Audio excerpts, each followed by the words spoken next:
Christian, हम लोग ईसा मसीह को कहते हैं, वो बाइबल में कहा गया है he is a sun of God. कौन है वो?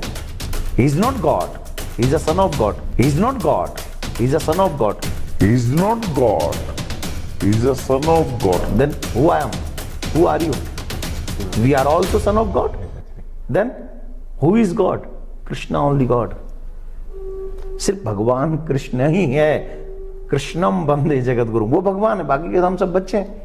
लेकिन बाबा जी, आपसे मेरा सवाल है कि आपने कहा श्री कृष्णा इज गॉड और हम सब श्री कृष्णा के बच्चे लोग, यानी son of God, sons of God. मान लीजिए श्री कृष्णा गॉड, हम सब बच्चे हैं और यीशु मसीह भी श्री कृष्णा का बेटा है। तो फिर सवाल ये है कि श्री कृष्णा ने इतने सारे औरतों को शादी क्यों की? 16,000, लगभग 16,000 पत्नियां। तो इसका मतलब श्री कृष्णा ने अपने बच्चियों को, अपने बेटियों को शादी की। क्या श्री कृष्णा के हिसाब से अपने बच्चियों को शादी करना गलत काम नहीं है? कौन सा समाज इस प्रकार का हरकत को एक्सेप्ट कर सकता है?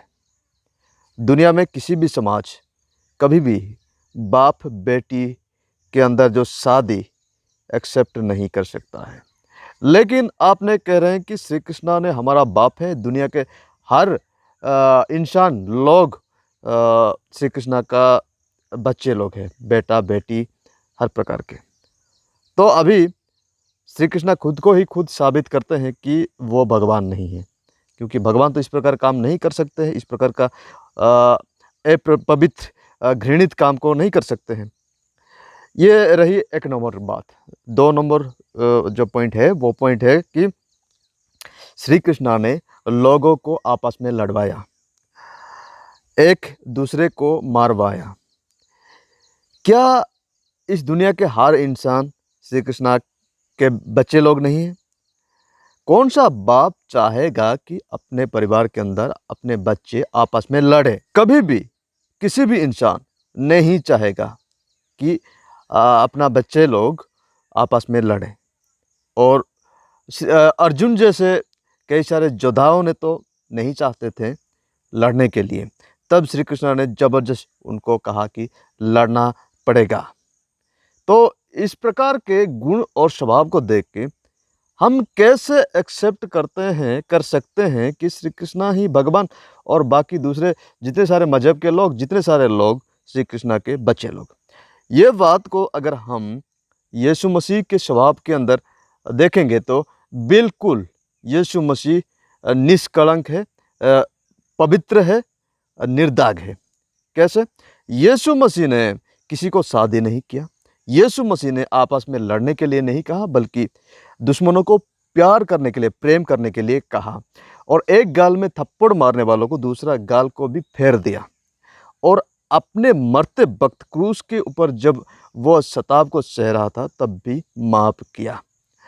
तो इसका मतलब तो साबित यीशु मसीह ने कर दिया कि अपने आप को वो गॉड है। और आप कह रहे हैं कि श्री कृष्णा का बेटा यीशु मसीह, ये कभी भी नहीं हो सकता, क्योंकि बाप के हिसाब से, बाप के अनुसार ही बेटा होता है।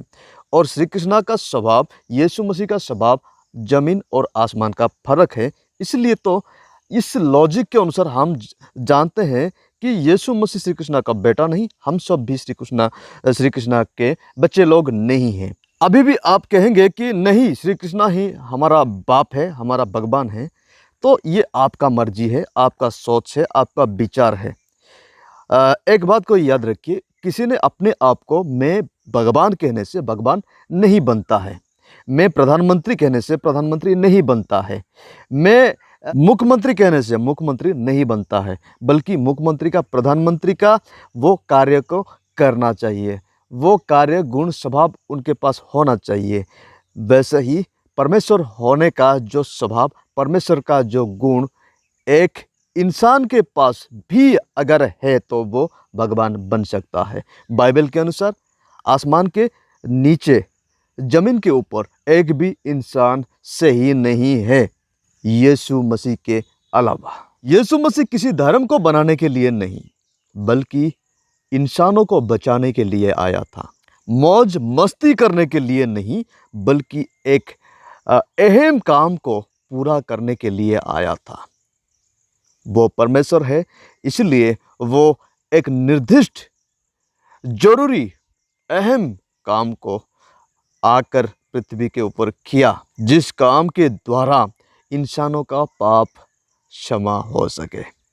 अगर आप इतिहास में कहीं पे भी, किसी जगह में भी, किसी भी महापुरुष, किसी भी धर्म ग्रंथ में एक भी जगह अगर दिखा सकते हैं इंसानों के पापों के बारे में और इंसानों के पाप क्षमा के बारे में, तो आप सही हो सकते हैं।